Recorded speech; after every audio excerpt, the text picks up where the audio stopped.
Now, I want to take a commercial break right here. Professor Michael Griggs is with us this morning. He is an instructor at Wayne County Community College and will be there in the next semester. So if any of you who are tuned in are looking for something to do next semester, I recommend that you take a class from Professor Michael Griggs.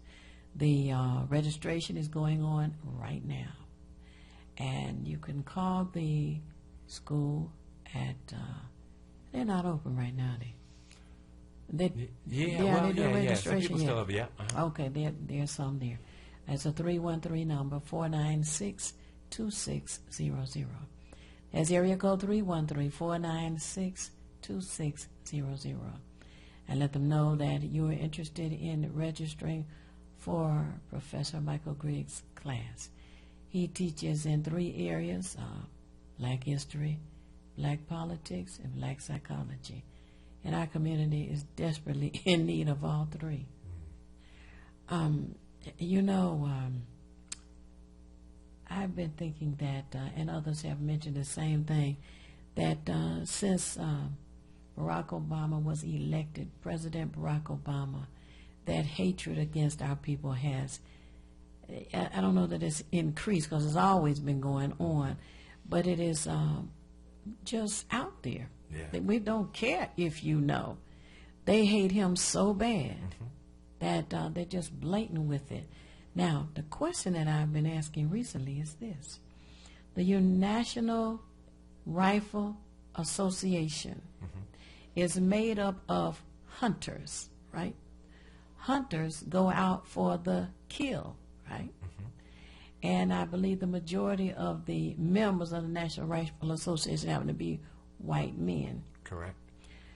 What I'm wondering is, and I know there's no way, because they covet their information, to find out how many of the members of the National Rifle Association are police officers, not to mention Klan members. But I wonder how many of them are police officers. I would imagine quite a few. Yeah, just for the love of guns. And it's interesting because I've just started something within the last couple of weeks now, because I have access to a lot of magazines, or I'm in a place where I have access to a lot of magazines.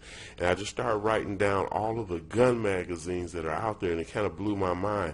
And I actually want to do a story, or at least some sort of a essay, maybe more or less, on this gun-loving thing. I've even seen books that said Wild Wild West, and they were talking about Annie Oakley. So I heard Gil Scott-Heron say that, they love nostalgia, so they'll go back and reminisce the old days, whether it's the John Waynes, the Audie Murphy, just all of these type of gunslingers and that kind of thing. So there's a passion that's unreasonable, really. I think about how the Chinese basically invented or were given the credit for gunpowder, and yet how Western man has taken that to a negative extreme. They were looking at fireworks when they did it, celebrating whatever. That's right. And when it came to Western man, he looked at it, this is the way I can wipe people out. That's right. Yeah. You say for a love of guns. I would add to that, not just for the love of guns, but for the love of the kill. Because that's what the hunters' and main goal is. They're not out at a target that's pinned up to the tree or someplace. They're out for the kill. They brag about it all the time. What is hunting season starts in November or something, and they go out for the kill. Now, why somebody needs an AK-47 to get a deer, God only knows. It's sick. We're dealing with a different culture, and until we wake up and realize this, we will yet be one generation again hoping that at the snap of some fingers that the people who control this world are going to change for us, and that's not likely to happen. See, Africans had a different psychology. I share with my students, I said, listen, North Africa, South Africa, West Africa, or East Africa, before the Europeans came into Africa, you will not find any place, any region in Africa where we created prisons. You'll find ancient pyramids, and Temple of Karnak and Abu Simbel. We built all type of things, but the type of philosophy that we had about humanity, we didn't believe that humans should be locked up in cages like animals. So you won't find a prison anywhere in Africa prior to the European coming into Africa, right? Because the type of society tells you what type of criminality you're going to have. So if you have a more just society, you don't have people wilding out doing crazy things. For example, America, where we are, we lead the nation in the production of serial killers. See, other people in other parts of the world just didn't wake up in the morning, fostered by a culture that said, I'm just going to run out and just shoot kids down in school just because. I'm just going to run and just start kidnapping prostitutes and slitting their throats just because. See, other people didn't have that type of psychology. So even though China has over 1 billion people, they have less people in prison than we do. We prey on our people. We lock folks up. This is big business. So when you have a society like that, you can kind of predict what you'll see on the ground because you have people who are invested in the destruction of its own people. You know, it's interesting. You used a phrase like not having jails, and I remember one of our scholars, it could have been Richard King, one of them, but they said something along the line that, we didn't even have a word for that because the society itself, the culture itself, ostracization was enough to make a person come in line. We make, and even more recently I heard someone say that, if you did something you were acting out, we made you a social pariah. We let you know that you weren't necessarily respected or appreciated in the neighborhood, so this will make you change. Now, one of the things you said also that struck me is the hunting thing. I think Theo brought it up first, though, and I remember, again, D.L. Hughley had, he used a comedic way of saying it. He says, but America's the only country where people hunt on a full stomach. Because most native or aboriginal people only hunted, that was part of the system for survival and that thing, but they never did it for fun. It wasn't a bloodthirsty sport. Look, I got a 12-point deer or something like that. And just the fact that culture has dominated the mindset of the world, really, because most people in the world who do things now do it based on us being the initiators of it or at least setting it. Now, I don't look at MTV, but I know they had a program, and they even did a couple of movies called Jackass, which was based on just the most bizarre and insane kind of behavior. Now, I'm also looking at that as part of what I'm going to do a video on as well, because for people to have these underwear races and things, it's just some things that just don't make sense to me. Yeah, I don't know. It's just me, maybe. Now, here's the thing. When you tapped on something, Thabiti, that's why understanding our history and culture is so important. Once you have been exposed to a different society where people think differently, then in your mind you begin to believe that things can be differently. But if you only been exposed to one culture, people think, well, things are the way they are. This is just human nature. Now, all humans didn't conduct themselves this way. When we go back in history and try to figure out what was going on in the mindset of the people, because, it could be 2,000 years removed and they're no longer here, right? Architecture is one aspect of understanding what was going on. You go to Africa, let's say North Africa, if you will, they build temples, and almost every single temple has some connection to do with God. Something divine about it, something spiritual about it, to celebrate humanity's connection with our divine creator. You go to Europe, they build one of their greatest things that they built was the Colosseum. It's where people were brought there and murdered each other. Lions sicked on people. People sat in the stadium, cheered it on. If blood splashed on them, that was even greater. This was their thing. And this is one of their architectural buildings, right? So it tells you about what the people were thinking about humanity back then. You have no coliseums like that in Africa. We didn't bring people to fight to the death and to fight a lion and to do all of this stuff. It wasn't part of our psychological ethos. So understanding our history, it made me think, hey, I'm not this thing. Humanity is different from what I've been taught it to be. And my father's, their psychology was totally different. And they had a different view of humanity than the West has of humanity. Yeah, I think that was Caligula's idea, the Colosseum. And I often thought that they built the two I won't call them arenas, the Comerica Park and Ford Park in Detroit for that very reason. If they needed to confine thousands of people, they would use that. You know, it's real interesting, especially when you use the Colosseum scenario, and then you mentioned the religious and spiritual, which is where I really want to go when you initially started speaking. You were saying something, and I remember someone else, another one of our scholars, could have been Leonard Jeffries or anybody, because I listened to all of them, so all of that just is collective knowledge.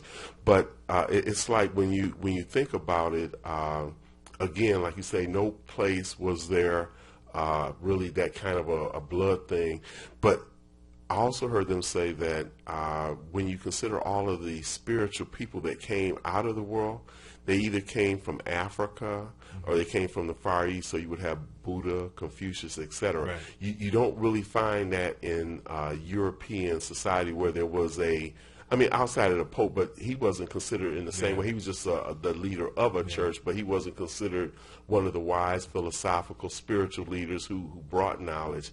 And I think that may, in itself, in part anyway, contribute to why they could allow the lions to kill the Christians and whomever else they enslaved. They did. They had a different concept of social justice. You know, religions are about social justice. Not, you know, my students, we have fun with this. I said, listen, no major religion in this world, right, deals with the type of injustice that came from the West. All major religions were created by people of color.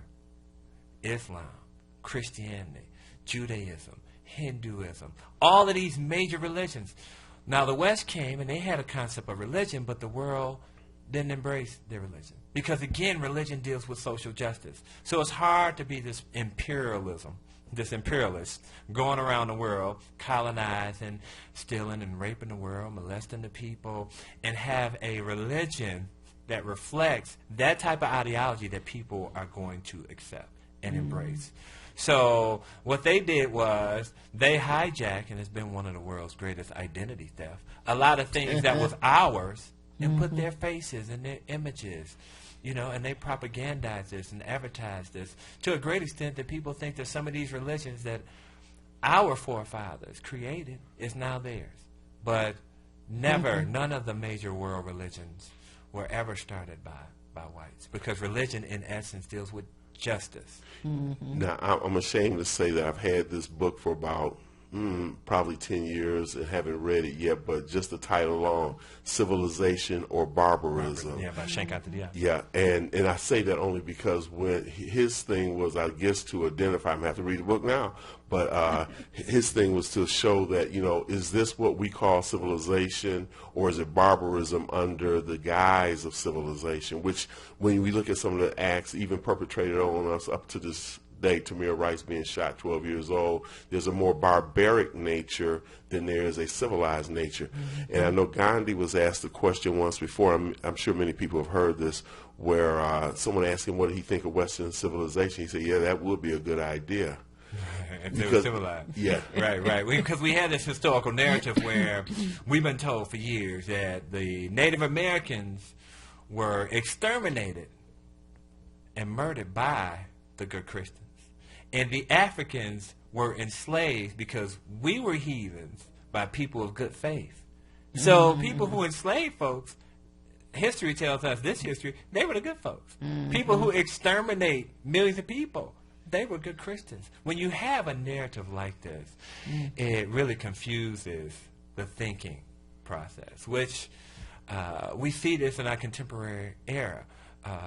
In Ferguson, for example, since we started off talking about Ferguson and what was going on, you saw a very strange reaction, but it's predictable to the psyche of black folks. We told Ferguson in this world that since law enforcement are routinely killing our children, that we're going to punish them. And our punishment was, we're not going to shop with you on Friday. But we let the white man know, listen, you're going to get our money on Saturday, but for killing our kids, we're not going to shop with you on Friday. Now, if you have a sister, if you have a daughter, you would never tell your sister or daughter to react and respond to someone who is constantly abusing them by, well, maybe if you wouldn't shop so much, things would be better. See? But because we have such a deep love affair, the logical approach, we choose not to use because we love them. In most cases, we would tell people, leave, move. If you want to hurt the police department or city services in Ferguson, no other people know how to bring a city down more than black people. We move. We take our tax dollars with us. For example, in Detroit, we went from 4,000 police officers to 2,500. Broken down ambulances, firemen strapped. We can't cut the grass. We can't, because people move and took their tax dollars with them. But see, that's not even on the table to people who are killing our kids. Move. If you move away from Ferguson, police officers will lose their jobs. Not if you stop shopping at Target. Not if you stop buying stilettos at Macy's. But move. But the idea of moving away from people who we have a love affair with, you see, only someone who is irrational thinks about staying in a situation that is so violent and so destructive. You see, you have to be in a love, you're operating off of emotions. But nowhere ever would you ever tell somebody, you can resolve this by not shopping. No, you tell people to leave that situation. Move from that situation. Bible didn't say, hey, okay, maybe you can stay there with Pharaoh. Maybe he'll give you another chance. No, leave. During Nazi Germany, the Jews didn't say, well, maybe they won't put us in the ovens again. Nuh-uh. We are leaving this place. Nobody says we should stay there. And ironically, the blacks in Ferguson, unfortunately, the integration fantasy to a great extent, you find the blacks in Ferguson asking for the very things that they just left. Now, they left and followed white folks. White flight left St. Louis, went to Ferguson. Blacks followed them. The blacks in St. Louis, they had black representation. They had black council people. They had black police officers. But they followed these white people to Ferguson, and now they're asking for the very things that they just left. But you had all of these things. And then they got white council, white mayor, white mayor, white everything. And now they say we want black police, black. But you just had that. If you would have just stayed in your community and invested in it. Oh, okay. Yes. Wow. I tell you. Yeah, I was going to say quickly, too, one of the things that I guess strikes me is that when we think about the subjugation and the justification of that subjugation, one of the things I read somewhere, it says that why they did that is because they thought three things. One, the survival of the fittest, so they were supposed to be here. Two, the white man's burden is that he's supposed to help uplift these primitive races. And three was manifest destiny. It was his job or his belief that he was supposed to lead the human, population, that kind of thing. So those three things tend to cement his idea of, well, this is what we're supposed to do, and if some of y'all have to suffer, that's all right. That's right. And he continues to think that way. Right. Yeah. Well,